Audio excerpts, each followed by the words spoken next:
नमस्कार दोस्तों।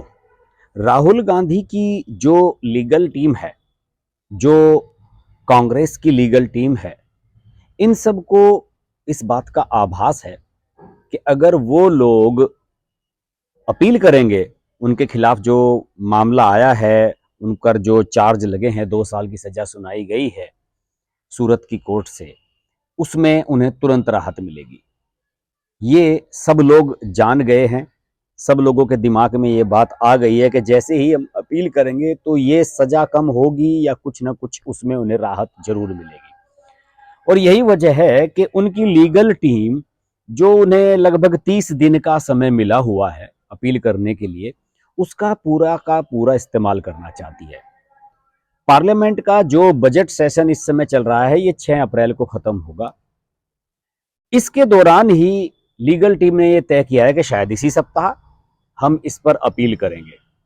कोर्ट तारीख भी लगाएगी और फिर शायद उस पर फैसला भी दे। ऐसा ऐसा तो होता नहीं है कि आप जाइए तुरंत, जिस दिन आप अपील करें उसी दिन कोर्ट इस पर फैसला सुना दे। हाँ, हो सकता है कि स्टे लगा दिया जाए या कुछ और राहत उन्हें दे दी जाए, वो अलग बात है। लेकिन मुद्दा तो एक ये भी बचा रहेगा कि राहुल गांधी की सजा तो कम हो जाएगी, हो सकता है कि उनकी सांसदी भी बनी रहे, लेकिन जेल जाना पड़ेगा, सजा काटनी पड़ेगी।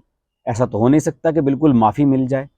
तो इस पूरे प्रकरण को लेकर जो उनकी लीगल टीम है, पार्टी की जो लीगल टीम है, वो गहन मंत्रणा कर रही है और तथ्यों को जुटाने का प्रयास किया जा रहा है कि कैसे राहुल गांधी को राहत इससे दिलाई जाए।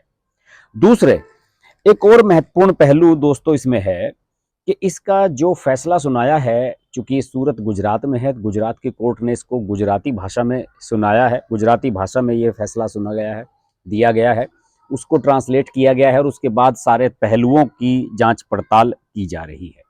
लेकिन इस बीच कुछ घटनाक्रम जो तेजी से घटे हैं, उन्होंने भी कुछ एक संदेश देने की कोशिश की है।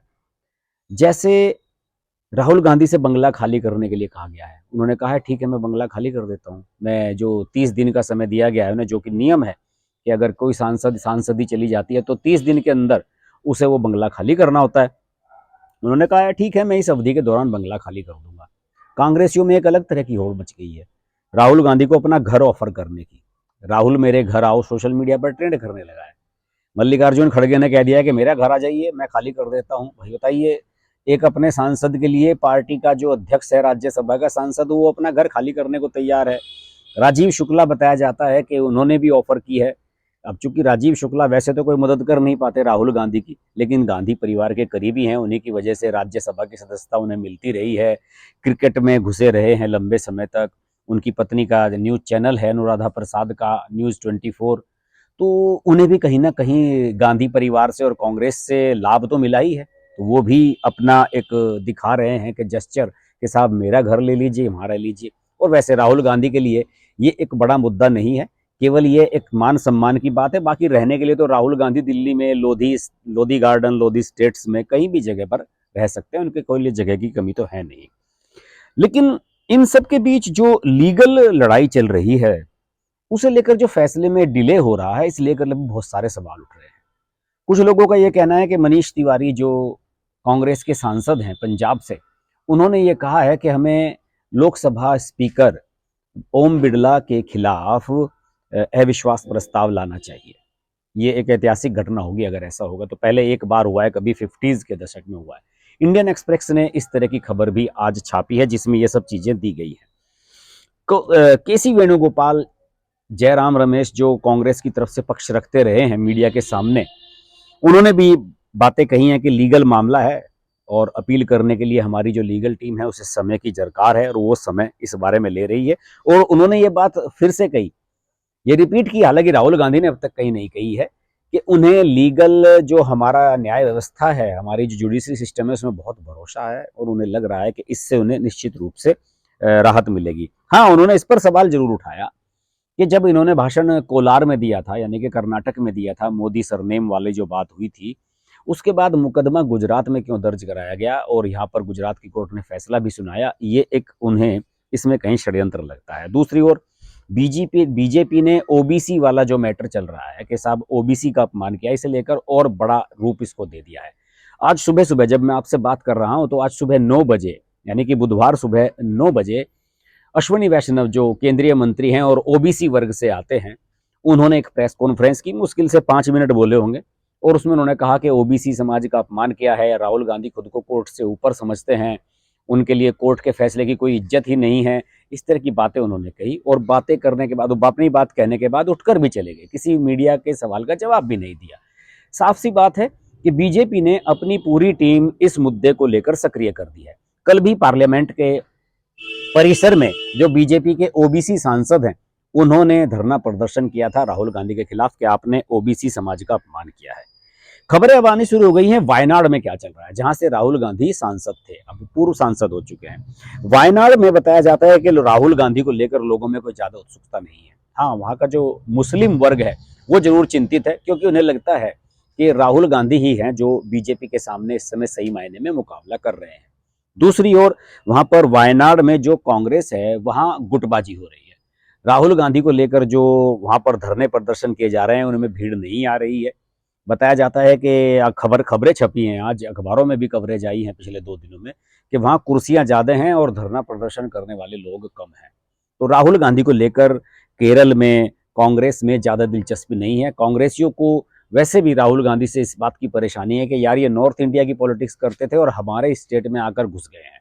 जिन लोगों के हित राहुल गांधी के साउथ में जाने से प्रभावित हुए हैं, वो भी नहीं चाहते कि राहुल गांधी फिर से यहाँ लौट कर आए, और उन्हें लग रहा है कि राहुल गांधी की अब सांसदी तो कम से कम चली ही जानी चाहिए, और जिससे कि उन्हें हमेशा के लिए उनसे मुक्ति मिल जाए। ये थॉट्स हैं। और कांग्रेस के जो वहाँ के लोकल नेता हैं, उनकी जो आपस की गुटबाजी है, वो इससे साफ रिफ्लेक्ट होती है कि राहुल गांधी को वहाँ ज़्यादा लोग पसंद नहीं करते हैं।